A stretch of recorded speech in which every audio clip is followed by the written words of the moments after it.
Isang pirasong papel lang pala ang katapat ng 10 taon kong katapatan. Tinapon ni Doña Alicia ang aking dangal sa putikan, habang si Rafa, ang lalaking pinagkatiwalaan ko ng aking buhay, ay nakayuko at walang kibo. Akala ko ba'y pag-ibig ang itatayo natin? Pero bakit parang kabaong ang inihanda niyo sa akin? Panoorin niyo ang aking muling pagbangon mula sa mga abo ng inyong pagtataksil. Kaya mo rin bang talikuran ang lahat para sa sarili mong kaluluwa? Hindi natin siya kailangan para sa kanyang utak, Eduardo. Ang kailangan natin ay ang kanyang sinapupunan para sa susunod na tagapagmana ng mga Garcia. Pagkatapos niyang magluwal ng sanggol, madali na nating mapipitas ang mga pakpak ng ibong iyan at itatabi siya sa isang sulok kung saan hindi na siya makakaabala sa atin. Ang boses ni Doña Alicia ay parang hagupit ng malamig na hangin na tumagos sa makapal na pinto ng silid-aklatan. Sa labas, nakatayo si Maya Santos, ang babaeng itinuturing na isa sa pinakamahusay na batang abogado sa bansa. Ngunit sa sandaling iyon, tila nawalan ng lakas ang kanyang mga tuhod. Hawak niya ang isang maliit na kahon na nakabalot sa mamahaling papel. Sa loob nito ay isang panyong sutla na personal niyang binurda ng ilang gabi. Pinili niya ang bawat hibla ng sinulid ng may pagmamahal, tinitiis ang bawat tusok ng karayom sa kanyang mga daliri para lamang maipakita sa kanyang biyenan na siya ay handang maging isang masunuring asawa at manugang. Ngunit ang bawat salitang lumalabas sa bibig ng matanda ay tila mas matalim pa sa anumang karayom, hinihiwa ang kanyang pagkatao ng walang awa. Dahan-dahang lumuwag ang kapit ni Maya sa regalo. Ang maliit na kahon ay dahan-dahang nadulas mula sa kanyang namamanhid na mga daliri at bumagsak sa malambot na alpombra ng pasilyo ng walang anumang ingay, tila isang simbolo ng kanyang mga pangarap na tahimik ding gumuho. Ang hangin sa loob ng mansyon ng mga Garcia na dati ay amoy mamahaling pabango at lumang kahoy ay biglang naging suffocating para sa kanya. Ang bawat hininga niya ay may kasamang pait na tila lason na dahan-dahang kumakalat sa kanyang dibdib. Hindi nakayanan ni Maya ang katahimikan, kaya dahan-dahan niyang itinulak ang pinto. Ang siwang nito ay nagpakita sa kanya ng isang eksenang hindi niya malilimutan habang buhay. Nakaupo si Doña Alicia sa kanyang maringal na silya, habang sa harap nito ay nakatayo si Rafa. Ang kanyang Rafa, ang lalaking nangako sa kanya ng mundo, ang lalaking naging sandigan niya sa gitna ng mga pagsubok. Ngunit ngayon, ang matapang at romantikong Rafa na kilala niya ay nakayuko lamang, ang kanyang mga mata ay nakatuon sa sahig habang nakikinig sa mga plano ng kanyang ina. Ma, please don't talk about Maya like that. Mahinang sambit ni Rafa, ngunit walang diin ang kanyang boses. Walang galit, walang pagtatanggol. Para lamang itong isang pakiusap ng isang batang takot mapagalitan. Bakit, Rafael? Hindi ba't totoo naman? Muling wika ni Doña Alicia habang tinitingnan ang isang tumpok ng mga papel sa kanyang mesa. Look at this. Ang Board of Law ay naglabas na ng desisyon. Dahil sa anonymous tip na ibinigay natin tungkol sa maling proseso ng kanyang huling kaso, ang kanyang lisensya ay pansamantalang sinuspinde. Now she has no choice. Wala na siyang career na babalikan. She will be a perfect, obedient wife because she has nothing else left but you. Nalamig ang buong katawan ni Maya. Ang dokumentong nasa ibabaw ng mesa ay pamilyar sa kanya. Iyon ang kasong pinagpuyatan niya. Ang kasong akala niya ay napanalunan niya ng malinis. Ang katotohanan na ang pamilya ng lalaking papakasalan niya sa susunod na buwan ang siyang pumatay sa kanyang pangarap ay isang sampal na yumanig sa kanyang buong pagkatao. Pakiramdam niya ay may libu-libong maliliit na kristal na nagkabasag-basag sa loob ng kanyang puso at ang bawat piraso ay bumabaon sa kanyang laman. Huminga ng malalim si Maya, isang gawaing tila napakahirap gawin sa gitna ng kanyang panginginig. Pumasok siya sa loob ng silid ng walang pasabi. Ang tunog ng kanyang mga sapatos sa sahig ay tila bawat tibok ng isang orasan na nagbibilang ng katapusan. Napatingin ang mag-ina sa kanya. Ang gulat sa mga mata ni Rafa ay agad napalitan ng takot habang ang mukha ni Doña Alicia ay nanatiling parang isang maskarang porselana, malamig, matigas at walang pakiramdam. Maya, kanina ka pa ba dyan? Nauutal na tanong ni Rafa, sinubukang lumapit ngunit napatigil ng itaas ni Maya ang kanyang kamay.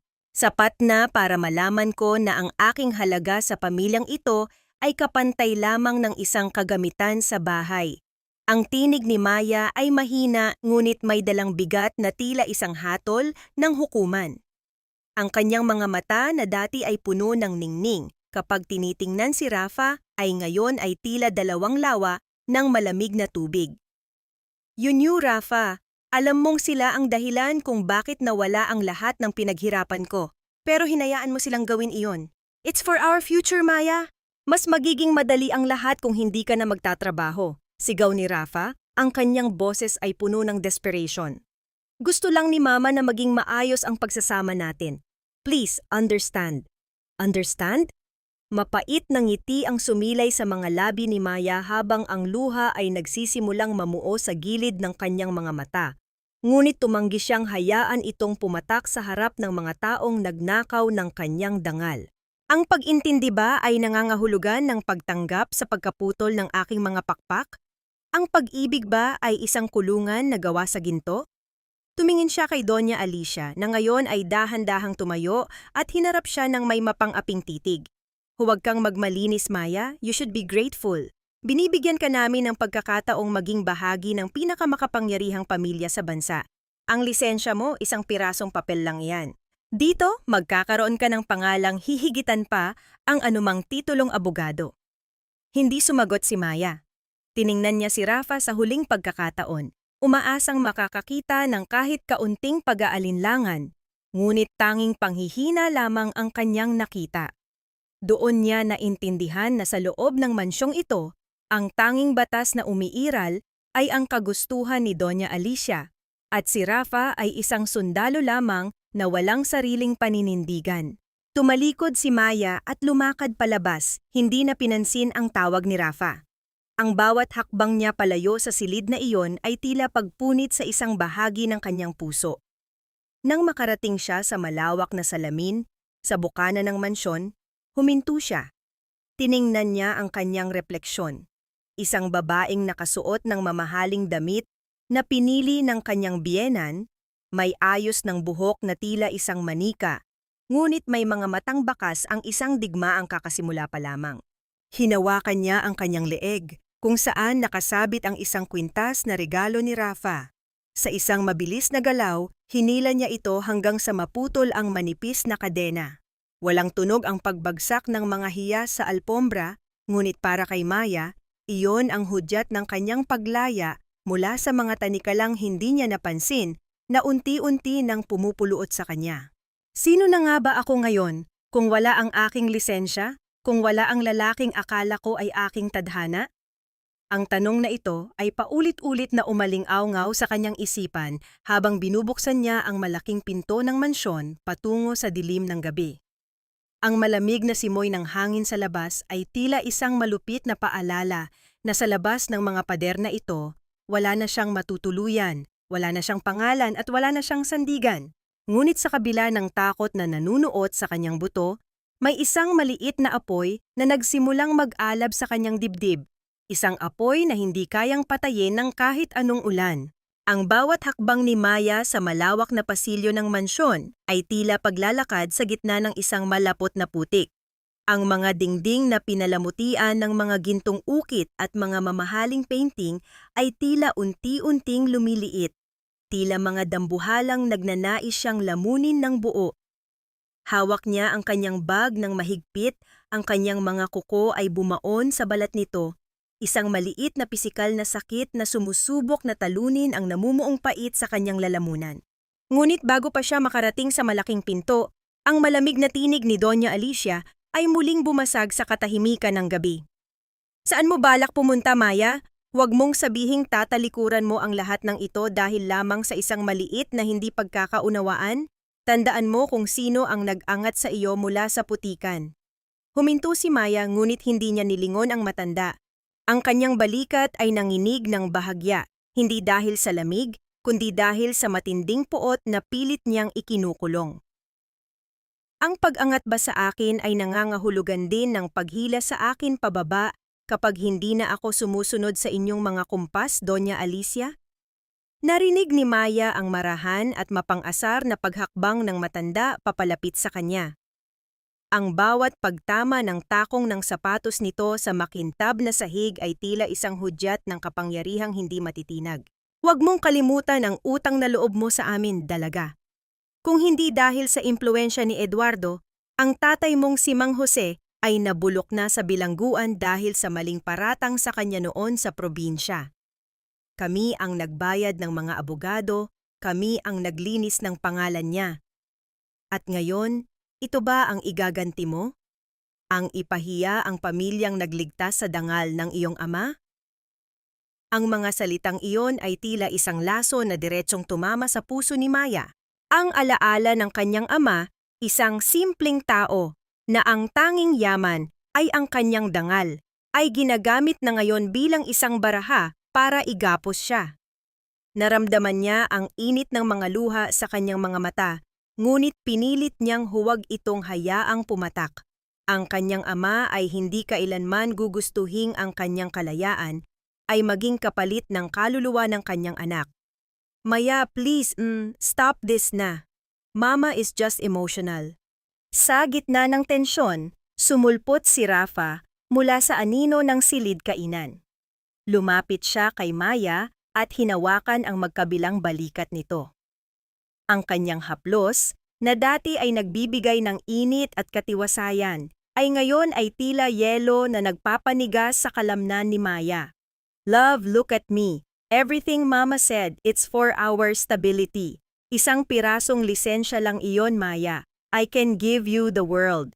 Bibigyan kita ng sarili mong foundation. You can help people there without the stress of a law firm. Just sign the resignation letter tomorrow. Gawin mo ito para sa akin, para sa kasal natin. Tiningnan ni Maya si Rafa. Ang mukha nito ay puno ng pagsusumamo, ngunit sa likod ng mga matang iyon ay ang katotohanang hinding-hindi siya nito ipaglalaban. Rafa, you're asking me to kill a part of myself so you can feel comfortable? Sinabi mo sa akin na mahal mo ako dahil sa tapang ko, dahil sa paninindigan ko. Pero ngayon, gusto mo akong maging isang anino na lang sa loob ng bahay na ito? It's not like that, Maya. I just want a peaceful life for us, giit ni Rafa. Ang kanyang boses ay may halong inis at desperation. Bakit ba kailangang maging ganito kahirap? You're being too dramatic. Just follow Mama for once and I promise everything will be perfect. Perfect for whom, Rafa? For you? For her? Ang tinig ni Maya ay tila isang bulong na puno ng pait. Ang utang na loob ay hindi dapat maging tanikala na sumasakal sa karapatan kong mabuhay bilang tao. Mabilis na kumilos si Maya, kinuha niya ang kanyang mga gamit mula sa mesa at naglakad patungo sa hagdan. Hindi siya makakaalis sa gabiring iyon nang walang maayos na plano, kailangan niyang mag-isip, kailangan niyang bawiin ang kanyang lakas. Pumasok siya sa kanyang silid at mabilis na isinara ang pinto. Ang paglapat ng pintong kahoy ay nagdulot ng isang matalim na hudyat ng kanyang pansamantalang pagtatago.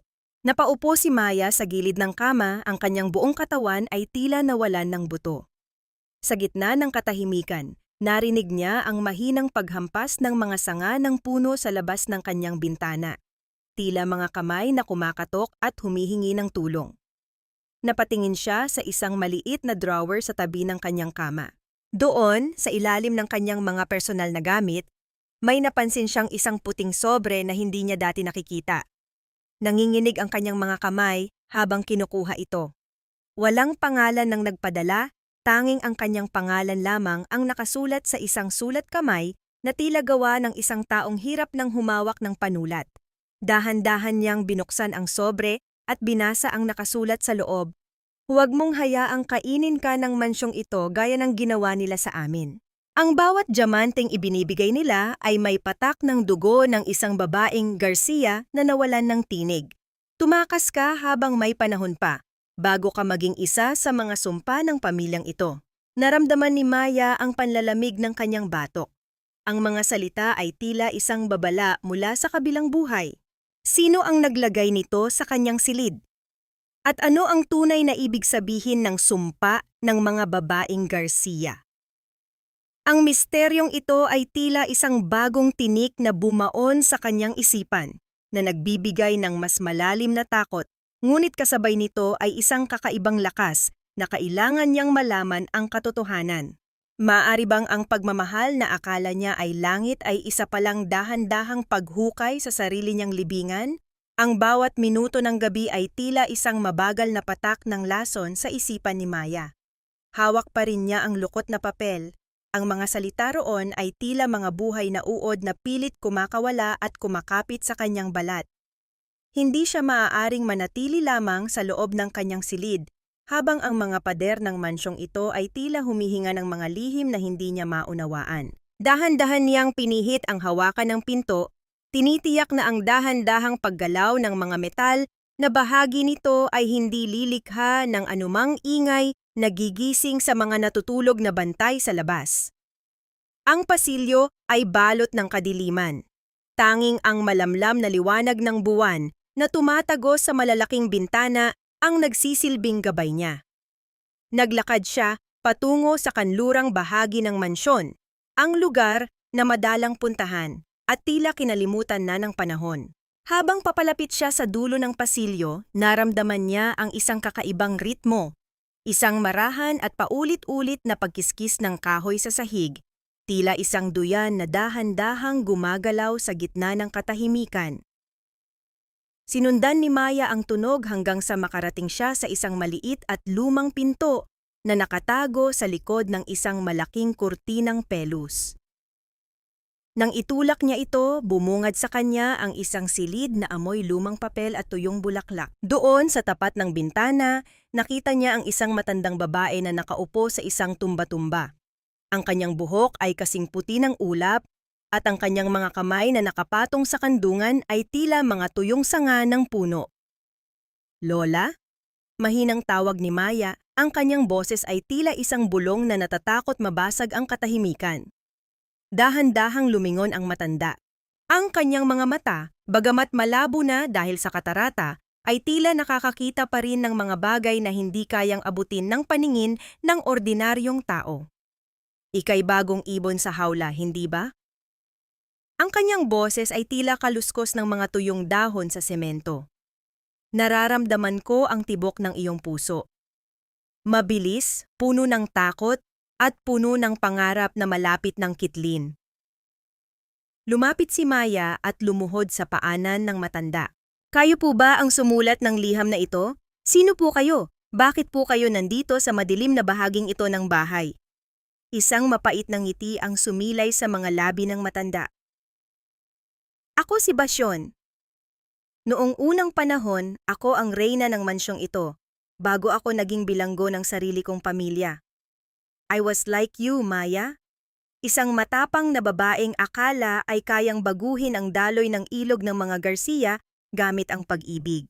Pero tingnan mo ako ngayon, isang aninong itinatago sa dilim dahil hindi na ako kailangan." Hinawakan ni Lola Basyon ang kamay ni Maya. Ang lamig ng kanyang balat ay tila yelo na tumagos sa kalamnan ng dalaga. "Don't be fooled by the diamonds, hija. Doña Alicia, she wasn't born a monster. She was broken by the same tradition she is now forcing upon you." Pinatay nila ang kanyang pagkatao hanggang sa wala nang natira kundi ang pangalan ng pamilya. At ngayon, gagawin niya ang lahat para siguraduhin na ikaw din ay mamatay ng dilat ang mga mata. Naramdaman ni Maya ang panginginig ng kanyang buong katawan. "Pero mahal ko po si Rafa, Lola. Naniniwala po ako na may kabutihan sa kanya." Si Rafael ay isang mahusay na anak, putol ni Lola Basyon. May halong awa sa kanyang tinig. Ngunit ang isang mahusay na anak sa pamilyang ito ay kadalasang isang mahinang lalaki. "He will watch you drown, Maya, while he cries on the shore because he doesn't have the strength to jump in and save you." Ang mga Garcia ay hindi naghahanap ng kapareha, naghahanap sila ng alipin na may magandang muka. Bago pa makasagot si Maya, ang dahan-dahang pagdaing ng mga lumang bisagra ng pinto ay naghudyat ng isang pagdating na hindi nila inaasahan. Ang liwanag mula sa pasilyo ay biglang pumasok sa silid, na lumikha ng isang mahabang anino na tila isang dambuhalang kamay na handang sumakmal sa kanila. Nakatayo sa pintuan si Doña Alicia. Ang kanyang mukha ay tila isang pader ng porselana na walang anumang emosyon, ngunit ang kanyang mga mata ay nag-aapoy sa matinding galit. Ang kanyang tindig ay tila isang hukom na handang maglabas ng huling hatol. "Maya, what are you doing here?" Ang boses ng matanda ay tila isang latigo na humahampas sa katahimikan. "Sabi ko na nga ba, ang pag-alis sa iyo sa opisina ay hindi sapat. Masyado kang mapusok, masyadong maraming kuryosidad. At ikaw, Basyon, hindi ba't maliwanag ang kasunduan? Mananatili ka sa iyong sulat at hindi ka makikialam sa mga buhay na tao." Nakita ni Maya ang matinding takot na gumuhit sa mukha ni Lola Basyon. Ang matanda na kanina lang ay nagbibigay sa kanya ng babala, ay ngayon ay nanginginig na tila isang batang takot mapagalitan. Napayuko si Lola Basyon. Ang kanyang mga mata ay pilit iniiwasan ang matatalim na tingin ni Alicia. "Patawad, Alicia. Narinig ko lang ang kanyang tinig." Pabulong na sagot ni Lola Basyon. Ang kanyang tinig ay halos hindi na marinig. Hinarap ni Alicia si Maya. Ang kanyang tingin ay tila isang malamig na bakal na tumutusok sa dibdib ng dalaga. "Lumabas ka na, Maya. At huwag mong iisipin na ang mga kwento ng isang baliw na matanda ay may katotohanan. Dito sa pamilyang ito, ang pagsunod ay kaligtasan. Ang pagsuway ay nangangahulugan lamang ng pagkawala, sa paraang hindi mo magugustuhan." Habang naglalakad si Maya palabas ng silid, lumingon siya sa huling pagkakataon. Nakita niya ang mga mata ni Lola Basyon na tila humihingi ng tulong, tila nagsasabing ang gabi ay mas malalim pa kaysa sa inaakala niya. At habang naglalakad siya pabalik sa kanyang silid, isang tanong ang tila naging isang mabigat na pasanin sa kanyang puso. Hanggang saan ang kayang gawin ni Alicia para panatilihing tahimik ang mga babaeng nagtangkang lumaban? Ang sikat ng araw na pumapasok sa bintana ng silid bihisan ay tila walang dalang init para kay Maya. Nakatayo siya sa gitna ng silid, pinaliligiran ng 4 na mananahi na abalang inaayos ang bawat tahi ng kanyang trahe de boda. Ang puting sutla na bumabalot sa kanyang katawan ay napakaganda sa paningin ng iba. Ngunit para kay Maya, ang bawat haplos ng tela sa kanyang balat ay tila malamig na bakal na unti-unting pumupuluot sa kanyang hininga. Ang bawat tusok ng aspile sa laylayan ng gown ay tila paalala ng bawat pangarap na itinusok at pinatay sa loob ng mansyong ito. "Perfect! You look like a true Garcia bride now, Maya," wika ni Doña Alicia habang nakaupo sa isang silyang pilus, humihigop ng tsaa ng may kasalanan. Ang kanyang mga mata ay mapanuring tinitingnan ang bawat anggulo ng dalaga, hindi bilang isang manugang, kundi bilang isang tropeyo na kailangang maging perpekto bago ilabas sa publiko. Ang puntas na iyan ay galing pa sa France, "Only the best for my son's wife." Kaya naman, siguraduhin mong ang bawat kilos mo sa araw ng kasal ay magpapakita ng dangal ng aming pamilya. Hindi sumagot si Maya.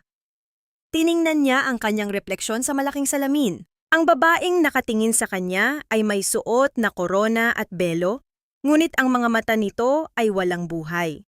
Ang bawat pag-aayos sa kanyang buhok at mukha ay tila pagtatakip sa isang malalim na sugat na hindi na kailanman maghihilom.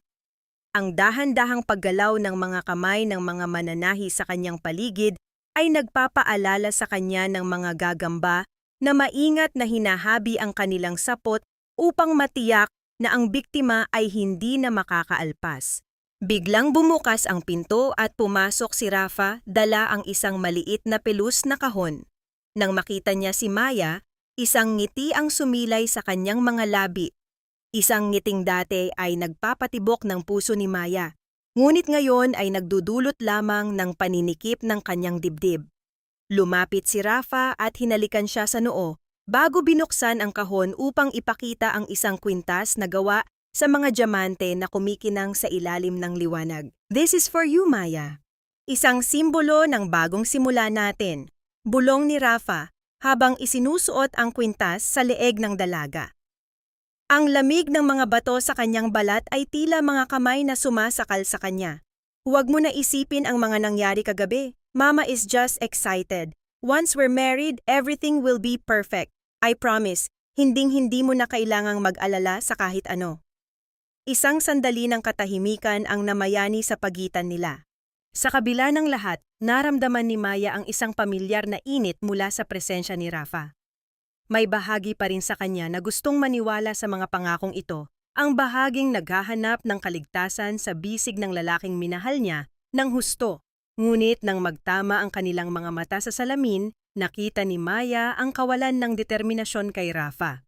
Ang mga diamanteng ito ay hindi regalo ng pag-ibig, kundi mga bayad sa kanyang katahimikan, mga piring sa kanyang mga mata upang hindi niya makita ang katotohanan. "Thank you, Rafa," mahinang sagot ni Maya. Ang kanyang boses ay tila isang pilit na himig. Ngunit sa loob-loob niya, ang bawat diamante ay parang isang mabigat na bato na idinaragdag sa kanyang pasanin. Nang matapos ang fitting, naiwan si Maya sa silid-aklatan ni Eduardo upang hintayin si Rafa para sa kanilang dinner. Habang nakaupo, napansin niya ang isang itim na folder na bahagyang nakalabas sa ilalim ng mga papeles sa mesa ni Alicia. Ang kanyang puso ay nagsimulang tumibok ng mabilis, isang babala ng kanyang sariling kaba. Dahan-dahan niyang nilapitan ang mesa, ang kanyang bawat hakbang ay tinitiyak na hindi lilikha ng anumang tunog sa sahig. Nang buksan niya ang folder, ang kanyang mundo ay tila biglang tumigil sa pag-ikot. Doon, sa harap ng kanyang mga mata, ay ang mga dokumentong nagpapatunay ng suhulan sa pagitan ng pamilya Garcia at ng isang mataas na opisyal ng Board of Law. Nakasulat doon ang halagang ibinayad upang ayusin ang kanyang kaso at tiyaking masususpinde ang kanyang lisensya. Hindi lamang ito isang anonymous tip, gaya ng sinabi ni Alicia. Ito ay isang planadong pagpatay sa kanyang propesyonal na buhay. At ang mas masakit, may pirma roon si Rafa bilang saksi sa mga transaksyon ng pamilya. Naramdaman ni Maya ang panginginig ng kanyang mga kamay. Ang bawat hibla ng kanyang kalamnan ay tila sumisigaw sa tindi ng sakit at pagtataksil. Ang lalaking kani-kanina lang ay nagsuot sa kanya ng diamante ay ang mismong tao na tumulong sa paghila sa kanya pababa sa putikan.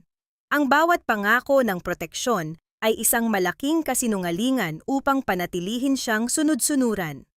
Ang dahan-dahang pag-ikot ng hawakan ng pinto ay naghudyat na may pabalik na sa silid. Mabilis na ibinalik ni Maya ang folder sa dati nitong kinalalagyan. Ang kanyang buong katawan ay nanlalamig at ang kanyang paningin ay nagsisimulang lumabo dahil sa nagbabantang mga luha. Nang pumasok si Rafa na may dalang mga bulaklak, pilit na tumayo si Maya at nagkunwaring tinitingnan ang mga aklat sa dingding. "Ready to go, love?" tanong ni Rafa nang may lambing. Tumingin si Maya sa kanya at sa unang pagkakataon, hindi na niya nakikita ang lalaking minahal niya. Ang nakikita niya ay isang estrangherong nakasuot ng maskara ng kabutihan habang may hawak na kutsilyo sa likod nito. Sa sandaling iyon, naintindihan ni Maya na ang kanyang kasal ay hindi isang pagdiriwang ng pag-ibig, kundi isang seremonya ng pagbitay sa kanyang sariling kaluluwa.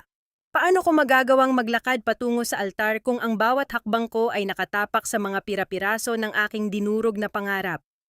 Ang huling gabi bago ang nakatakdang pag-iisang dibdib ay binalot ng isang katahimikang mapanlinlang, tila isang dagat na payapa bago ang pagdating ng isang dambuhalay bagyo. Sa loob ng marangyang silid ni Maya sa mansyon ng mga Garcia, ang bawat anino sa dingding ay tila mga saksi sa kanyang lihim na pagdarahop. Nakatayo siya sa harap ng bintana, tinitingnan ang malawak na hardin na naliligalig sa ilalim ng malamlam na liwanag ng buwan. Ang hangin ay may dalang amoy ng mga bulaklak na malapit ng malanta, isang paalala na ang bawat ganda ay may katapusan. Naramdaman ni Maya ang dahan-dahang pagbukas ng pinto, at kahit hindi siya lumingon, alam niyang si Rafa iyon. Ang pamilyar na amoy ng kanyang pabango, isang timpla ng kahoy at sariwang hangin ay unti-unting lumapit sa kanya. Noong mga nakaraang buwan, ang amoy na ito ang nagbibigay sa kanya ng katiwasayan, ang nagpaparamdam sa kanya na siya ay ligtas at minamahal. Ngunit ngayon, ang bawat pulgada ng presensya ni Rafa ay tila isang malamig na hamog na nagpapatigas sa kanyang kalooban. Love, bakit hindi ka pa natutulog? Maaga pa tayo bukas. Malambing na wika ni Rafa habang dahan-dahang ipinupulupot ang kanyang mga bisig sa baywang ni Maya. Ipinatong niya ang kanyang baba sa balikat ng dalaga, isang kilos na dati-rati ay nagpapadala ng kuryente ng ligaya sa buong katawan ni Maya. Sa halip na kilig, naramdaman ni Maya ang panginginig ng kanyang mga kalamnan. Ang bawat haplos ni Rafa ay tila isang paalala ng kanyang mga pirma sa mga dokumentong nagpabagsak sa kanyang karera. Isang bahagi ng kanyang puso ang sumisigaw na itulak ang lalaki, na isumbat ang lahat ng kanyang natuklasan, ngunit pinili niyang manatiling tahimik. Gusto niyang bigyan ang lalaking minahal niya ng huling pagkakataon na maging totoo, isang huling pagkakataon na iligtas ang kanilang relasyon mula sa bangin ng kasinungalingan. Rafa, mahinang tawag ni Maya. Ang kanyang boses ay tila isang manipis na hibla ng sutla. Kung may isang bagay kang nagawa na alam mong makakasakit sa akin, sasabihin mo ba sa akin bago tayo humarap sa altar? Kahit gaano pa iyon kabigat, naramdaman ni Maya ang bahagyang pagtigil ng paghinga ni Rafa. Ang katawan ng lalaki ay tumigas ng sandali bago muling nag-relax. Humigpit ang yakap ni Rafa sa kanya. Tila natatakot na kumawala si Maya sa kanyang mga bisig. What's with the drama, love? Of course, I'll be honest with you. Pero wala naman akong itinatago. I only want what's best for us. Bukas, pagkatapos ng kasal, wala na tayong iisipin kundi ang isa't isa. You'll be a Garcia, and I will protect you from everything. Sagot ni Rafa, ang boses niya ay puno ng katiyakan. Ngunit para kay Maya, bawat salita ay tila isang dagdag na pako sa kabaong ng kanilang pag-ibig. Protect me from everything? O protect me from the truth, Rafa? Ang tanong na ito ay nanatili lamang sa isipan ni Maya. Tumingin siya sa kanilang refleksyon sa bintana.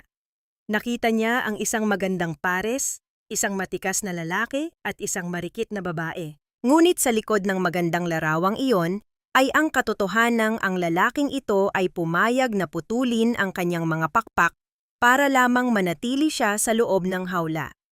Dahan-dahang humarap si Maya kay Rafa. Hinawakan niya ang mukha ng lalaki. Hinahaplos ang kanyang pisngi sa huling pagkakataon ng may tunay na pagmamahal. Ang mga mata ni Rafa ay puno ng pagsamba, ngunit isang pagsambang may halong pagmamay-ari. Hinila siya ni Rafa para sa isang halik na dapat ay puno ng pananabik para sa kinabukasan, ngunit para kay Maya, ito ay lasang pamamaalam. Sa bawat dampi ng kanilang mga labi, unting namamatay ang huling bahagi ng kanyang pag-aalinlangan. Nang sa wakas ay makatulog si Rafa sa kabilang silid, naiwang mag-isa si Maya sa dilim. Hindi niya tiningnan ang kanyang trahe de boda na nakasabit sa gilid, ang puting tela nito ay tila isang multong naghihintay sa kanya. Sa halip, dahan-dahan niyang binuksan ang kanyang lumang itim na briefcase, ang tanging kagamitang hindi niya hinayaang palitan ng mga Garcia. Maingat niyang inilagay sa loob nito ang folder ng mga ebidensya ng suhulan, ang liham ni Lola Basyon, at ang kanyang mga mahahalagang dokumento na lihim niyang nakuha muli. Ang bawat gamit na inilalagay niya sa loob ay tila isang sandata na kanyang inihahanda para sa isang digmaan. Walang luha ang pumatak mula sa kanyang mga mata. Ang kanyang mga luha ay natuyo na sa tindi ng init ng kanyang determinasyon. Ang kanyang puso na dati ay parang isang ibong nagpupumiglas ay ngayon ay tila isang malamig at matigas na bato. Tiningnan niya ang singsing sa kanyang daliri. Ang diamante nito ay kumikinang pa rin kahit sa dilim. Ngunit para sa kanya, wala na itong ningning. Ito ay isang paalala na ang kalayaang kanyang ipinaglaban bilang isang abogado ay hindi kailanman dapat ipagpalit sa isang marangyang buhay na nakabase sa pagtataksil. Saan ako dadalhin ng aking mga paa bukas kapag ang lahat ng pangarap na itinayo ko ay tuluyan ng gumuho sa harap ng altar? Ang tanong na ito ay naging isang paulit-ulit na awit sa kanyang isipan habang ang unang sikat ng araw ay nagsisimulang sumilip sa abot-tanaw. na hudyat ng simula ng kanyang pinakamahabang araw. Ang loob ng matandang simbahan ay balot ng halimuyak ng libu-libong sariwang puting rosas, ngunit para kay Maya ang bawat hininga ay tila lasang abo. Ang maringal na tunog ng organo ay pumupuno sa bawat sulok ng gusali, isang himig na dapat ay nagpapahayag ng kagalakan, ngunit sa pandinig niya ay tila isang malungkot na martsa patungo sa kanyang sariling pagbitay. Habang naglalakad siya sa gitna ng pasilyo, ang mahabang laylayan ng kanyang mamahaling trahe de boda ay dahan-dahang kumakaladkad sa pulang alpombra, tila isang mabigat na tanikalang humihila sa kanya pababa. Ang puting belo na tumatakip sa kanyang mukha ay hindi lamang isang palamuti. Ito ay isang piring na naghihiwalay sa kanya mula sa mundong dati niyang kilala. Sa dulo ng altar nakatayo si Rafa ng may matikas na tindig, ang kanyang ngiti ay puno ng pag-asa at pagmamalaki. Sa tabi niya ay si Doña Alicia, na nakasuot ng terno na kasing tigas ng kanyang kalooban, ang kanyang mga mata ay nagniningning sa tagumpay ng kanyang mga plano. Ang bawat hakbang ni Maya ay sinusundan ng mga mapanuring mata ng alta sosyedad ng Maynila. Ang mga bulungan ng paghanga ay tila mga bubuyog na nagliliparan sa paligid. Hindi alam ang lason na nakatago sa ilalim ng mga ngiting iyon. Nang marating ni Maya ang harap ng altar, kinuha ni Rafa ang kanyang kamay. Ang init ng palad ng lalaki ay tila isang malupit na biro para sa nanlalamig na mga daliri ng dalaga. Nagsimula ang seremonya. Ang bawat salita ng pari tungkol sa katapatan at sakripisyo ay tila mga latigo na humahampas sa konsensya ni Maya. Dumating ang sandali ng paghuhukom, ang pagpapalitan ng mga panata. I, Rafael Garcia, take you, Maya Santos, to be my wedded wife. Buong tatag na panimula ni Rafa, ang kanyang boses ay umaalingaw-ngaw sa buong katedral nang walang pag-aalinlangan. Nang matapos siya, ang lahat ng mata ay lumingon kay Maya. Ang katahimikang namayani ay tila isang dambuhalang bigat na dumadagan sa dibdib ng lahat ng naroroon. Huminga ng malalim si Maya, ang kanyang panginginig ay hindi na maitago ng makapal na tela ng kanyang gown. Sa halip na bigkasin ang kanyang panata, dahan-dahan niyang binitawan ang kamay ni Rafa. Ang bawat segundo ng pag-aatubili ay tila isang taon sa pakiramdam ng mga saksi. Inabot ni Maya ang mikropono mula sa altar, isang kilos na nagdulot ng paghinto ng hininga ng karamihan. Rafa, I loved you with everything I had. Ang simula ni Maya, ang kanyang boses ay basag, ngunit may dalang kakaibang lakas na hindi pa nila naririnig kailanman. Pero hindi ko kayang bumuo ng buhay sa ibabaw ng mga kasinungalingan at dinurog na pangarap. Ang kasal na ito ay hindi pag-iisang dibdib, kundi isang transaksyon ng kapangyarihan. Ang mga bulungan sa loob ng simbahan ay mabilis na kumalat na tila apoy sa tuyong damo. Nakita ni Maya ang biglang pamumutla ni Rafa at ang matalim na pagtayo ni Doña Alicia mula sa kanyang upuan. Hindi hinintay ni Maya ang anumang sagot. Inilabas niya mula sa loob ng kanyang bouquet ang isang itim na folder, ang ebidensya ng suhulan at ang pagtraidor ni Rafa sa kanyang lisensya. Ang pamilyang papasukan ko ay ang pamilyang nagnakaw ng aking dangal at propesyon. Patuloy ni Maya, itinaas ang mga dokumento upang makita ng lahat kasama ang mga media na naroroon. Doña Alicia, nakuha niyo ang aking lisensya pero hinding-hindi niyo makukuha ang aking kaluluwa. At ikaw, Rafa, ang pananahimik mo ang pinakamasakit na pagtataksil sa ating pag-ibig. Ang mukha ni Alicia ay naging kulay ube sa tindi ng galit. Ang kanyang mga kamay ay mahigpit na nakakapit sa kanyang abaniko hanggang sa marinig ang mahinang pagpunit ng kawayan nito. Ang lakas ng loob mong bastusin ang aming pangalan sa harap ng altar na ito. Isang hamak na abogado ka lang na pinulot namin. Sigaw ng matanda, ang kanyang boses ay tila isang kulog na sumira sa kabanalan ng simbahan. Tiningnan ni Maya si Rafa sa huling pagkakataon. Umaasang may sasabihin ang lalaki, ngunit nanatiling nakatayo si Rafa na tila isang estatwa ng asin, walang kibo sa gitna ng kahihiyan ng kanyang ina. Doon ay tuluyan nang pumatak ang isang luha mula sa mata ni Maya. isang luhang hudyat ng pagtatapos ng kanyang pag-asa sa lalaking ito. Dahan-dahang itinaas ni Maya ang kanyang mga kamay at hinawi ang bilong tumatakip sa kanyang mukha. Sa isang mabilis na galaw, tinanggal niya ang koronang bulaklak sa kanyang ulo at hinayaan itong bumagsak sa sahig. Tumalikod siya sa altar at nagsimulang maglakad palabas ng simbahan. Ang bawat hakbang niya palayo ay tila pagtanggal ng isang mabigat na baluti. Ang mga tao ay naghawi para sa kanya. Ang katahimikan ay tila isang pader na bumabalot sa bawat segundo ng kanyang pag-alis. Nang makarating siya sa malaking pinto ng simbahan, huminto si Maya at huminga ng sariwang hangin.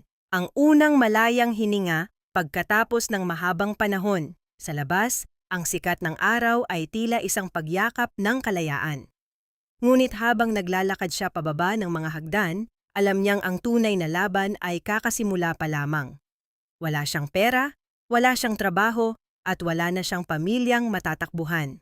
Paano ko muling itatayo ang aking sarili mula sa mga abo ng kasalang ito, habang ang buong mundo ay nakatingin sa akin bilang isang babaeng nang iwan sa harap ng altar? Ang tanong na ito ay tila isang hamon na kailangang sagutin ni Maya habang dahan-dahang nawawala ang kanyang bulto sa gitna ng madlang naguguluhan. Ang bawat hakbang ni Maya palayo sa katedral ay tila paghatak sa isang dambuhalang kargamento na walang katapusan. Ang sikat ng araw sa labas ay masyadong maliwanag, tila isang mapang-uyam na ilaw na naglalantad sa bawat punit ng kanyang dangal sa harap ng madla.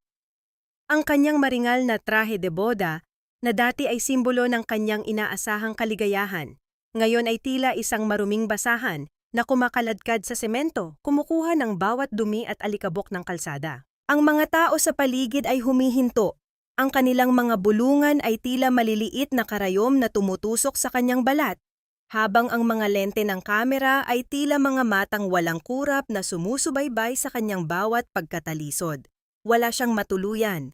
Ang kanyang apartment ay dati nang ibinigay sa ibang nangungupahan dahil sa utos ni Doña Alicia bilang paghahanda sa kanyang paglipat sa mansyon. Ang kanyang mga gamit ay nasa imbakan ng mga Garcia, mga bihag ng isang pamilyang ngayon ay itinuturing siyang pinakamahigpit na kaaway. Naglakad si Maya hanggang sa manginig ang kanyang mga binti hanggang sa ang kanyang mga paa ay magsimulang magreklamo sa hapdi ng bawat pagkiski sa sapatos na hindi para sa mahabang paglalakad. Sa dulo ng isang makipot na eskinita, natagpuan niya ang isang maliit at lumang paupahan, isang silid na amoy amag at alikabok na may bintanang tanging pader ng kabilang gusali lamang ang nakikita. Nang sa wakas ay maisara niya ang pinto, ang dahan-dahang pagpihit ng kandado ay tila naging hudyat ng kanyang tuluyang pag-iisa. Doon, sa gitna ng silid na walang anumang kagamitan kundi isang manipis na kutsyon, ay tuluyang bumigay si Maya. Napaupo siya sa sahig, ang kanyang mga kamay ay nanginginig habang pilit na tinatanggal ang mga butones ng kanyang gown. Ang bawat hibla ng tela ay tila sumasakal sa kanya, isang alaala ng pagtataksil ni Rafa na mas masakit pa sa anumang sugat. Nang sa wakas ay makawala siya sa puting sutla, hinayaan niya itong maging isang tumpok ng basahan sa sulok, isang bangkay ng kanyang nakaraang buhay. Ano na ang gagawin ko ngayon? Ang kanyang bulong ay tila isang panalangin na nawawala sa hangin. Ang katahimikan ng silid ay binasag lamang ng mahinang pagtulo ng tubig mula sa sirang gripo sa banyo. Bawat patak ay tila isang segundo ng kanyang buhay na nasasayang sa kawalan. Hindi pa man siya nakakabangon mula sa sahig, naramdaman niya ang panginginig ng kanyang lumang telepono sa loob ng briefcase. Isang numero na hindi rehistrado ang lumabas sa screen. Nang sagutin niya ito, ang malamig at walang emosyong tinig ng isang lalaki ang bumungad sa kanya, ang punong abogado ng mga Garcia. Miss Santos, I hope you're comfortable in whatever hole you found yourself in. Ang boses nito ay tila isang talim ng kutsilyo na humihiwa sa katahimikan. I am calling to formally inform you that Doña Alicia has filed multiple counts of libel and damages against you. Handa na rin ang mga dokumentong magpapatunay na ang mga ebidensyang inilabas mo sa simbahan ay gawa-gawa lamang. You humiliated the family, Maya. At sisiguraduhin naming sa bilangguan ka natatanda bago ka pa man makahanap ng bagong trabaho. Wala kang kakampi, wala kang pera, at wala kang lisensya. You are nothing. Naramdaman ni Maya ang mabilis na pagtibok ng kanyang puso, tila isang ibong nagpupumiglas sa loob ng isang masikip na hawla. Ang bawat salita ng abogado ay tila isang mabigat na bato na idinaragdag sa kalyeng kanyang pinapasan. I am not afraid of the truth, sagot ni Maya, kahit na ang kanyang boses ay tila isang manipis na sinulid na malapit ng maputol. Truth is for those who can afford it, Miss Santos, and right now, you can't even afford a decent meal. Ang huling hirit ng abogado bago tuluyang maputol ang linya na nag-iwan sa kanya ng isang nakabibinging katahimikan. Napayakap si Maya sa kanyang sariling mga tuhod, ang kanyang panginginig ay hindi na mapigilan. Ang bawat pader ng maliit na silid ay tila gumagalaw papalapit sa kanya, nagnanais siyang durugin sa ilalim ng bigat ng kapangyarihan ni Alicia. Naisip niya si Rafa, mayroon pa kaya itong natitirang malasakit? O nakikipanood na lamang din ito habang siya ay unti-unting nilalamon ng bagyong ito? Sa dilim ng kanyang bagong tahanan, ang tanging nagbibigay ng liwanag ay ang maliit na apoy ng galit na pilit niyang pinapanatiling buhay sa kanyang dibdib. Paano ko lalabanan ang isang dambuhala kung ang tanging sandata ko ay isang pusong wasak at isang katotohanang walang gustong makinig? Ang tanong na ito ay tila isang malalim na bangin na naghihintay sa kanyang susunod na hakbang, habang ang ulan ay nagsisimulang pumatak ng malakas sa bubong na yari sa yero, tila isang libu-libong maliliit na kamao na pilit siyang pinapasuko. Sa gitna ng masangsang na amoy ng tuyong isda at ang malakas na hiyawan ng mga tindera sa palengke ng Quiapo, natagpuan ni Maya ang isang uri ng kapayapaang hindi kailanman naibigay sa kanya ng marangyang mansyon ng mga Garcia. Nakaupo siya sa isang maliit at tabinging silya. Ang kanyang mesa ay gawa lamang sa pinagpatong-patong na kahon ng prutas na nilatagan ng lumang dyaryo. Sa harap niya ay isang matandang tindera, si Nanay Susing, na ang mga kamay ay magaspang at nangingitim dahil sa paglilinis ng mga tilapia. Ngunit ang mga mata ay puno ng pag-asa habang nakikinig sa paliwanag ni Maya tungkol sa kanyang karapatan sa pwesto. Wala na ang kanyang mamahaling suit, pinalitan ito ng isang simpleng blusang cotton na kupas na ang kulay. Ang bawat butil ng pawis na umaagos sa kanyang pisngi ay tila naghuhugas sa mga latak ng pait na iniwan ng nakaraang buwan. Sa unang pagkakataon, naramdaman ni Maya na ang kanyang pagiging abogado ay hindi lamang tungkol sa mga titulong nakasabit sa dingding, kundi sa tinig na naibibigay niya sa mga taong matagal nang pinipi ng kahirapan. Ang bawat salamat po, attorney, na binibigkas ng mga ito ay tila isang haplos ng lunas sa kanyang sugatang puso. Maya, kain muna tayo. Kanina ka pa dyan, baka pati batas ay makain mo na sa gutom. Wika ni Isa habang inilalapag ang isang plastik na lalagyan ng mainit na pansit sa tabi ng mga dokumento ni Maya. Si Isa ang kanyang naging angkla sa gitna ng unos. Ito ang nagbigay sa kanya ng matitirhan at nagtulak sa kanya na huwag sumuko sa kabila ng mga banta ng demanda mula kay Doña Alicia. Sandali na lang, Isa.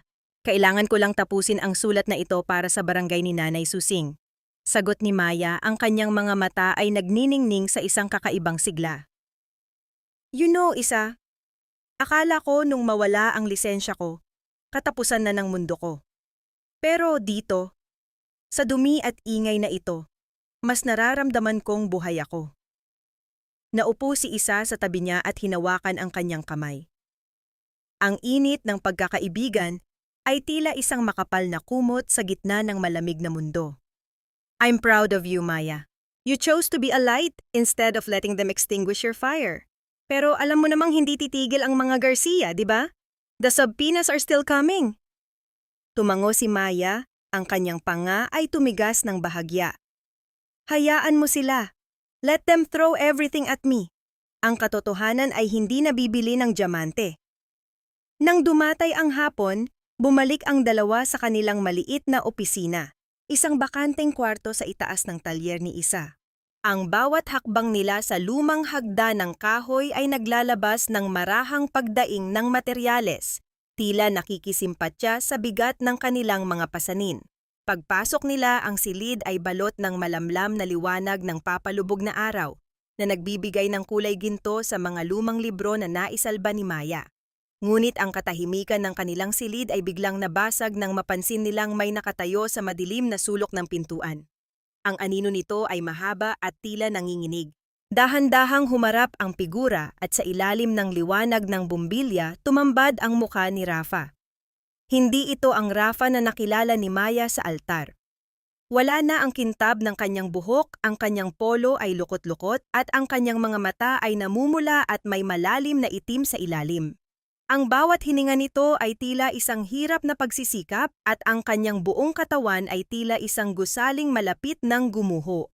Nang magtama ang kanilang mga mata, ang unang bagay na nakita ni Maya ay ang matinding pait at pangungulila. Maya! Ang boses ni Rafa ay tila isang gasgas na himig, mahina at punong-puno ng hikbi na pilit niyang pinipigilan. Please, kailangan kitang makausap. Hindi nakagalaw si Maya.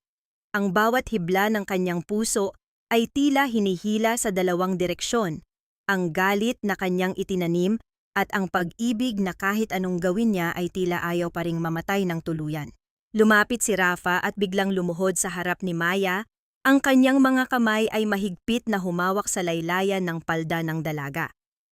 Ang dahan-dahang pagpatak ng kanyang mga luha sa sahig ay tila mga bala na tumatama sa katahimikan ng silid. I lost everything, Maya. Hindi ko na kaya sa mansyong iyon. Bawat sulok ay ikaw ang nakikita ko. Mama, she's not the person I thought she was. I'm so sorry, love. Patawarin mo ako sa pagiging mahina. Patawarin mo ako sa pananahimik ko. Kaya. Ang bawat salita ni Rafa ay may kasamang gumaralgal na tunog ng kanyang pag-iyak. Isang tunog ng isang taong tuluyan nang nawasak ang mundo. Naramdaman ni Maya ang panginginig ng kanyang mga kamay. Gusto niyang abutin si Rafa, gusto niyang haplusin ang buhok nito gaya ng dati. Ngunit ang alaala ng pirma nito sa mga dokumento ay tila isang pader na bakal sa pagitan nila. Ang bawat hikbi ni Rafa ay tila isang katanungan na naghahanap ng kasagutan sa gitna ng kanilang wasak na relasyon. Bakit ka nandito, Rafa? Mahinang tanong ni Maya. Ang kanyang boses ay tila isang bulong na puno ng pagod. Pagkatapos ng lahat ng ginawa niyo, bakit ka pa bumalik? Inangat ni Rafa ang kanyang mukha. Ang kanyang mga mata ay nagsusumamo ng higit pa sa anumang salita. Ang kanyang panginginig ay tila isang daluyong na hindi mapatigil. Because I can't breathe without you, Maya. Kahit anong yaman ang mayroon ako, parang nasa loob ako ng isang libingan. Please, let me fix this. Hayaan mong tulungan kita sa demanda ni Mama. I have the keys to the vault. I have the evidence against her. Napatingin si Maya kay Isa, na nakatayo lamang sa tabi at kitang-kita ang pag-aalinlangan sa muka. Ang alok ni Rafa ay ang susi sa kanyang kalayaan, ngunit ito rin ang maaaring maging mitya ng mas malaking trahedya. Maaari ba niyang pagkatiwalaan ang lalaking minsan na siyang hinayaang malunod o ito ba ay isa na namang patibong ng mga Garcia? Ang bulwagan ng katarungan ay balot ng isang nakabibinging katahimikan. Isang uri ng katahimikang tila babawat hininga ng mga naroroon ay isang mabigat na pasanin. Ang lamig na nagmumula sa mga dambuhalang aircon ay hindi sapat upang palamigin ang tensyong nag-uumpisa nang mamuo sa pagitan ng magkabilang panig. Sa gitna ng malawak na silid na gawa sa makintab na kahoy at marmol, nakatayo si Maya Santos. Ang kanyang suot na itim na blazer ay bahagyang kupas na sa siko. Isang malayo at masakit na paghahambing sa mamahaling terno na suot ni Doña Alicia Garcia na nakaupo sa tapat niya. Ang matanda ay tila isang reynang nakaluklok sa kanyang trono. Ang kanyang muka ay isang pader ng porselana na walang anumang bahid ng takot o pagsisisi. Nagsimula ang paglilitis ng may matinding bigat sa dibdib ni Maya. Ang bawat salitang lumalabas sa bibig ng abogado ng mga Garcia ay tila isang matalim na balaraw na pilit na humihiwa sa kanyang kredibilidad. Your Honor, ang akusadong si Maya Santos ay hindi lamang isang disbarred lawyer. Siya ay isang babaeng puno ng pait dahil sa isang naudlot na kasal. Ang mga dokumentong inilabas niya sa simbahan ay walang iba kundi mga gawa-gawa lamang upang sirain ang dangal ng pamilya Garcia. Ang tinig ng abogado ay umaalingaw-ngaw sa buong silid, puno ng pang-uuyam. Naramdaman ni Maya ang dahan-dahang panginginig ng kanyang mga daliri sa ilalim ng mesa. Tumingin siya sa dako ng mga saksi at nakita niya ang isang pamilyar na muka, si Attorney Lim, ang dati niyang mentor sa law firm. Nang tumayo ito upang magbigay ng testimonya, tila gumuho ang huling piraso ng pag-asa sa puso ni Maya. "I have seen her work on those papers, Your Honor." Wika ni Attorney Lim, ang kanyang boses ay malamig at hindi tumitingin sa mga mata ni Maya. She was desperate. She told me she would do anything para mapatunayan ang sarili niya sa mga Garcia, kahit na mga hulugan ito ng pagmamanipula sa katotohanan. Isang mahinang ungol ng gulat ang kumalat sa loob ng silid. Ang bawat bulungan ng mga manonood ay tila maliliit na hampas ng alon na dahan-dahang lumulunod kay Maya. Tumingin siya kay Rafa na nakaupo sa likurang bahagi. Nakita niya ang pagpipigil sa mukha ng lalaki. Ang kanyang mga kamao ay nakakuyom ng mahigpit sa kanyang kandungan.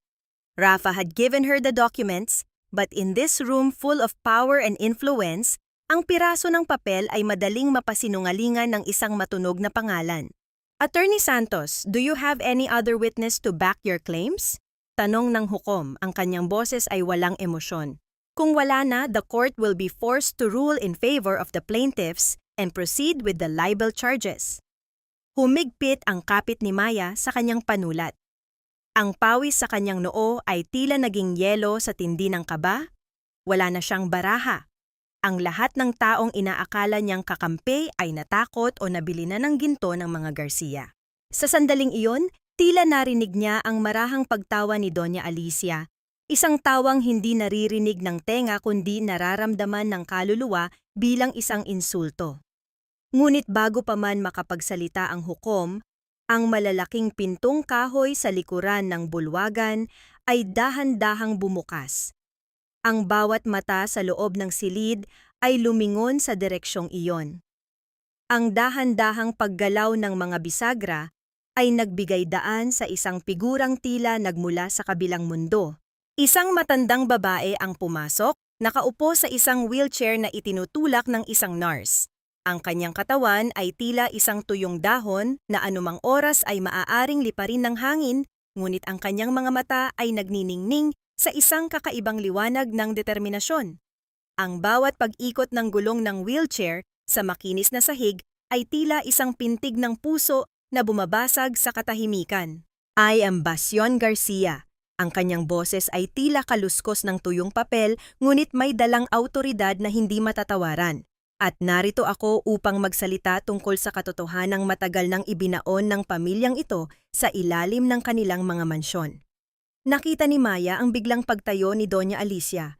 Ang kanyang mukha ay nawalan ng kulay, tila isang bangkay na nakakita ng sarili nitong multo. "Basyon, what are you doing here? You are senile. Wala kang karapatang magsalita rito." Sigaw ng matanda, ang kanyang boses ay nanginginig sa tindi ng galit at takot. Tumingin si Lola Basyon kay Maya, isang maliit na ngiti ang sumilay sa kanyang mga labi. Isang ngiting nagsasabing hindi siya nag-iisa. Hinarap ng matanda ang hukom at itinaas ang kanyang nanginginig na kamay. "Hindi sapat ang mga dokumento upang patunayan ang kasamaan, Judge. Kailangan niyo ng isang buhay na saksi sa mga krimeng ginawa nila hindi lang kay Maya, kundi sa lahat ng mga babaeng dumaan sa kamay ni Alicia Garcia." Ang katahimikan sa loob ng korte ay naging mas malalim, mas mabigat. Ang bawat tao ay tila hindi makahinga, naghihintay sa susunod na salitang lalabas sa bibig ng babaeng matagal nang itinuring na patay o baliw ng mga Garcia. Sa sandaling iyon, naramdaman ni Maya ang isang kakaibang init sa kanyang dibdib.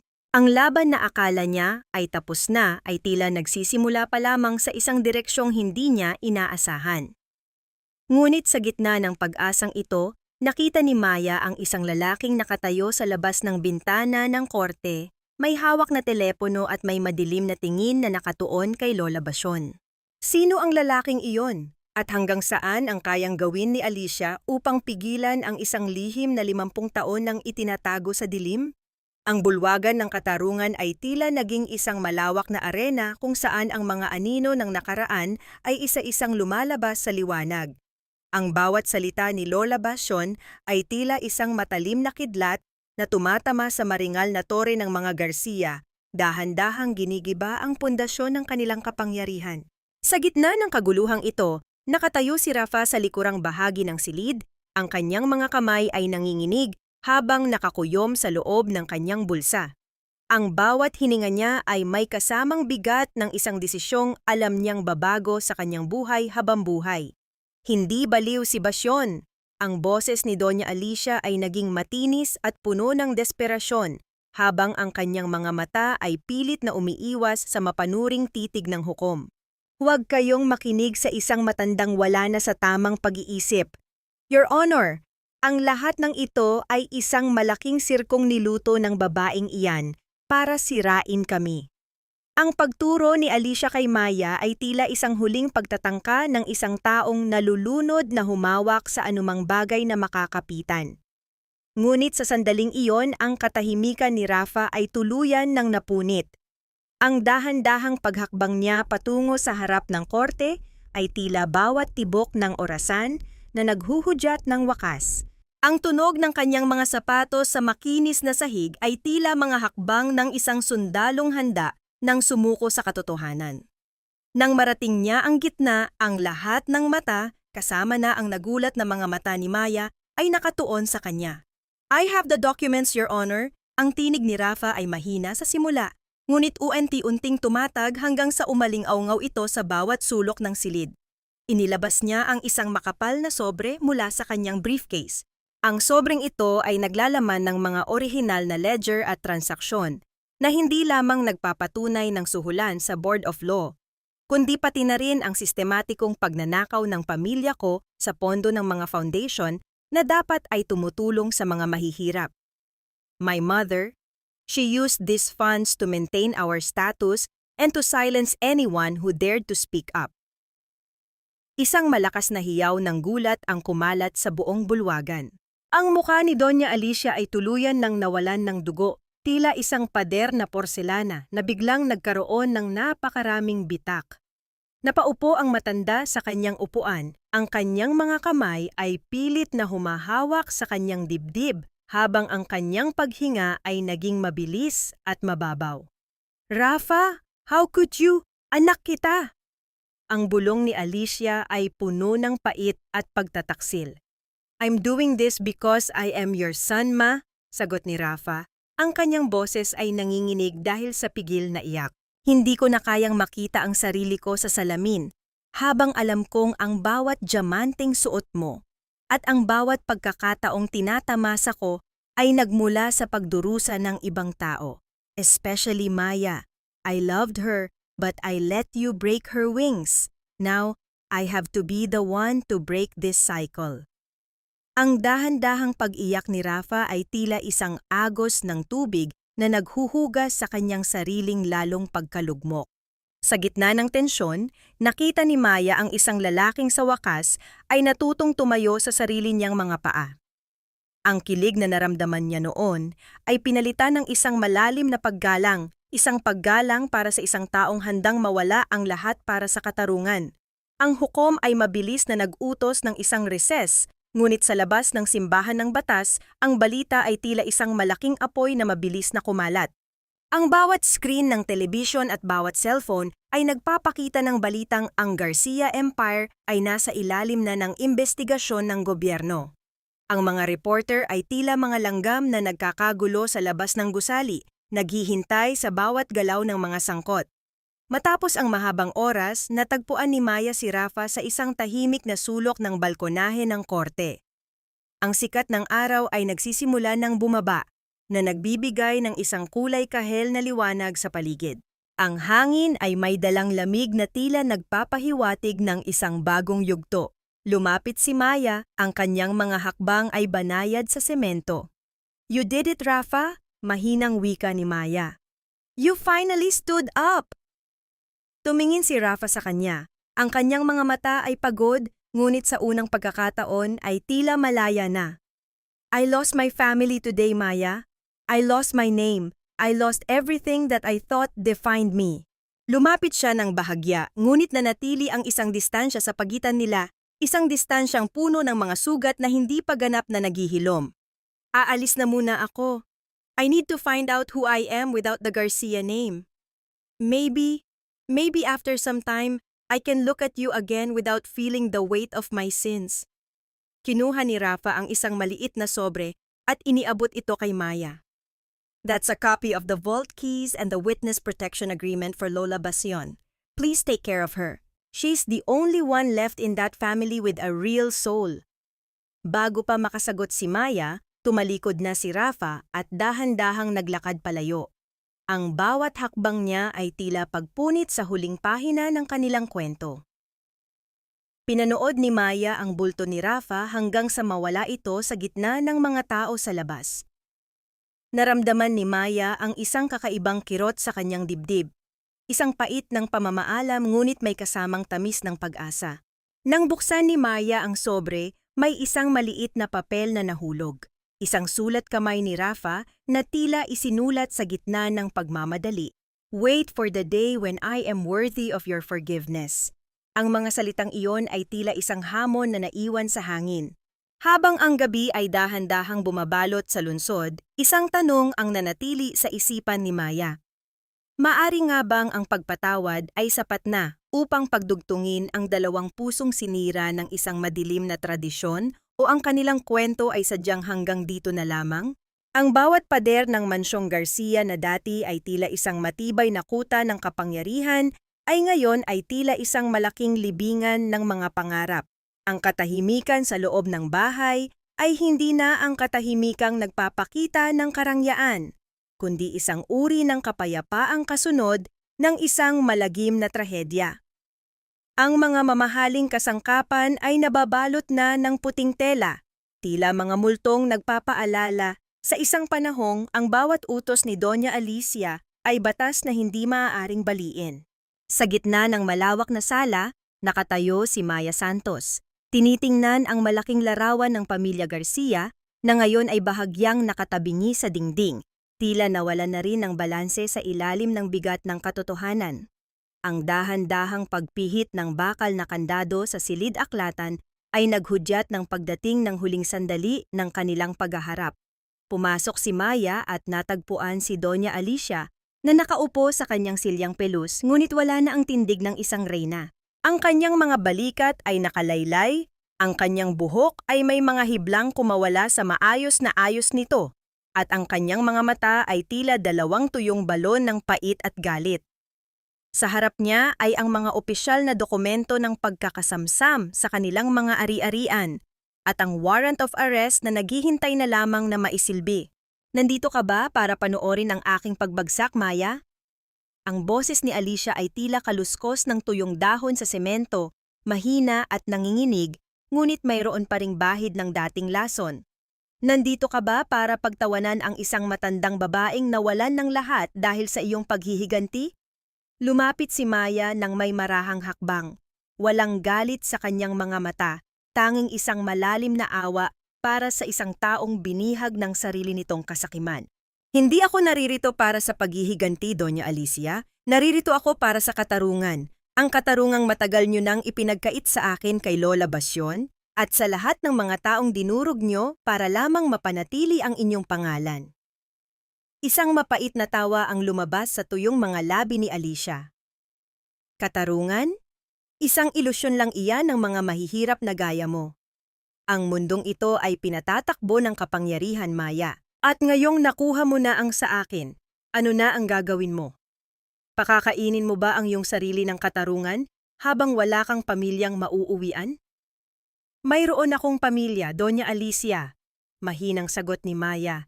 Ang kanyang tinig ay puno ng katiyakan. Mayroon akong mga taong nagmamahal sa akin ng totoo, hindi dahil sa aking pera o pangalan. Iyon ang bagay na kailanman ay hindi nyo naintindihan. Ang tunay na yaman ay hindi nasa loob ng vault na ito, kundi nasa kapayapaan ng budhi. Hinarap ni Maya ang matanda at inilapag sa mesa ang huling dokumentong nagpapatunay ng pagbabalik ng kanyang lisensya sa pagiging abogado.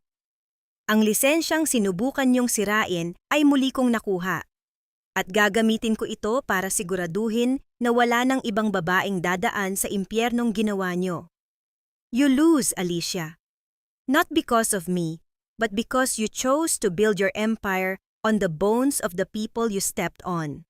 Nakita ni Maya ang panginginig ng mga kamay ni Alicia, habang pilit nitong inaabot ang kanyang baso ng tubig.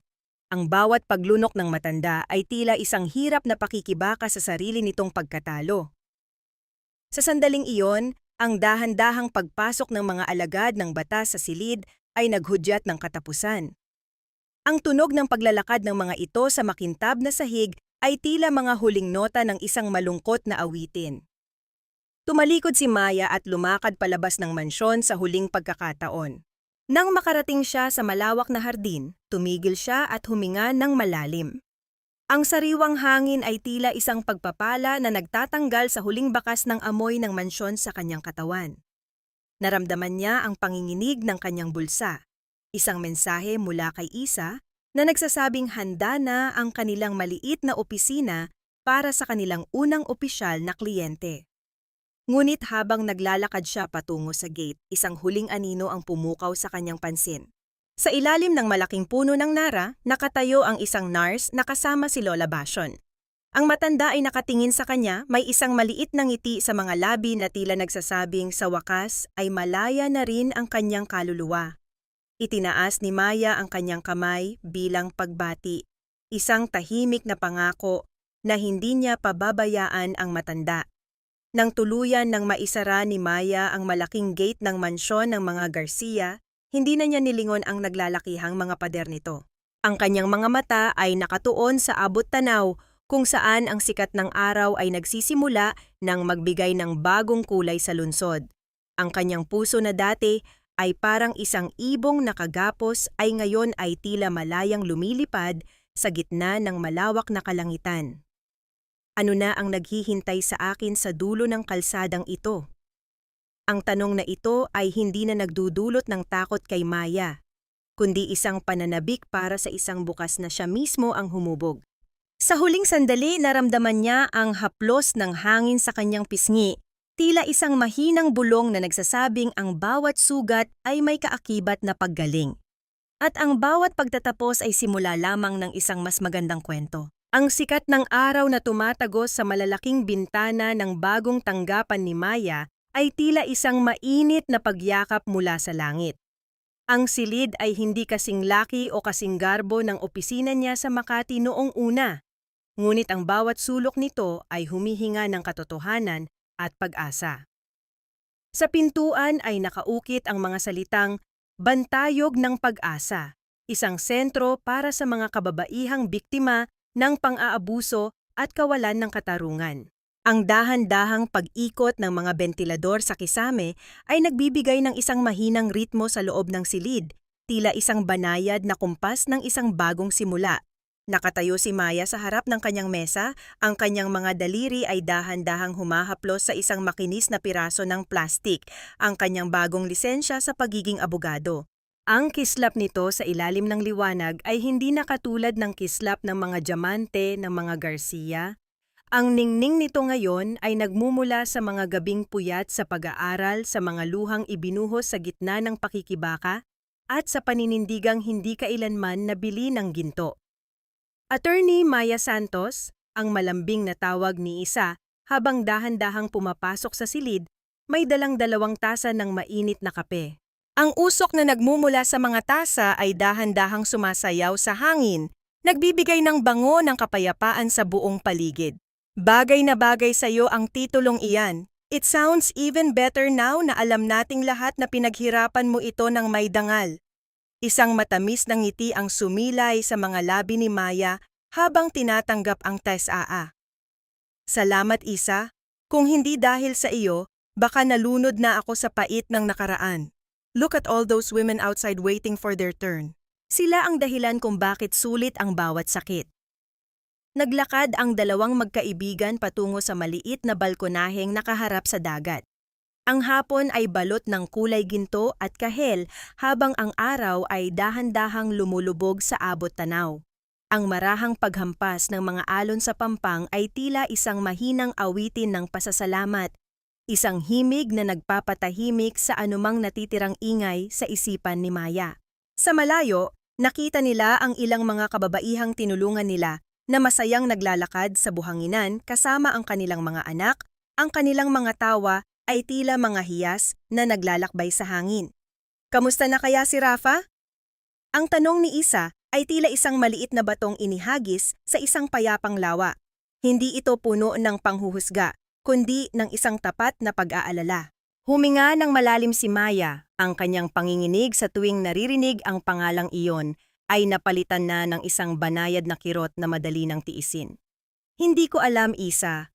Ang huling balita ko ay nasa isang malayo siyang probinsya, tumutulong sa mga magsasaka. He's trying to rebuild himself from the ground up, malayo sa laso ng kanyang pamilya. I've forgiven him, not for his sake, but for mine, para makahinga na ako ng maluwag. Tumango si Isa at hinawakan ang kamay ni Maya. Ang sandaling iyon ay puno ng isang uri ng pagkakaintindihang hindi na nangangailangan ng maraming salita. Ang bawat sugat sa puso ni Maya ay dahan-dahan ng nagiging pilat, mga markang nagpapaalala sa kanyang katapangan sa halip na sa kanyang pagdurusa. Nang bumalik si Maya sa loob ng opisina matapos ang mahabang araw, napansin niyang may isang maliit na plorera sa ibabaw ng kanyang mesa na wala roon kanina. Naglalaman ito ng isang tangkay ng ligaw na bulaklak na may mapuputing talulot, simple ngunit may dalang kakaibang ganda. Nang lumapit siya, ang bango nito ay agad na humaplos sa kanyang mga giyakwan, isang amoy ng kahoy at sariwang hangin pagkatapos ng ulan. Isang amoy na pamilyar sa kanyang kaluluwa. Walang card, walang pangalan, tanging ang bulaklak lamang na tila naghihintay sa kanyang pansin. Dahan-dahang kinuha ni Maya ang plorera, ang kanyang mga kamay ay bahagyang nanginginig habang inilalapit ang bulaklak sa kanyang mukha. Ang bawat hibla ng bango nito ay tila isang lihim na mensahe, isang paalala ng isang taong nangakong magbabalik lamang kapag karapat-dapat na siya sa kapatawaran. Napatingin si Maya sa labas ng bintana, sa madilim na kalsadang tinitipon ang huling liwanag ng araw.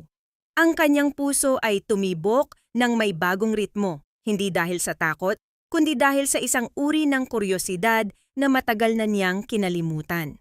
Maaari nga bang sa gitna ng kanyang bagong bukas, may isang bahagi ng nakaraan ang dahan-dahang muling namumukadkad sa mas malinis at mas tapat na paraan?